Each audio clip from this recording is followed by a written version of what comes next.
I've got some ski belts here that the belt part has come off, and I think it was just in manufacturing that they just didn't prep them correctly or something, because normally I haven't had these problems with these products. But anyway, they're kind of expensive. They're like $30 or $40 a piece, so I wanted to fix that, and I've done this before. This is what we're going to use. I've used it before and it works really well. It's for tough, permanent, waterproof repairs on plastics. And so it kind of eats into the plastic when you put it on there. Now you do want to scratch the surface of them.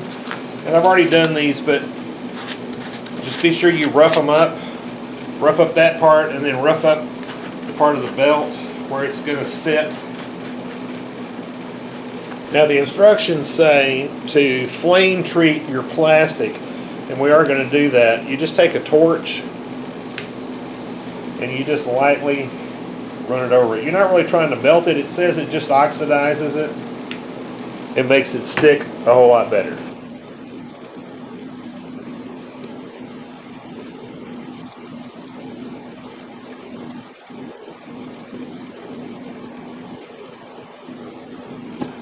All right, I'm just buttering each pad kind of heavily.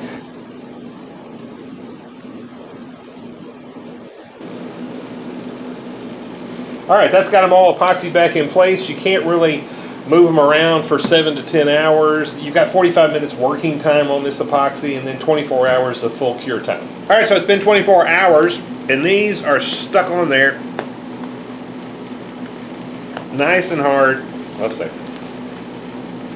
Yeah, I think that's going to tear this before that's going to come off. I think this was successful. Hope this was helpful to you. Thank you for watching.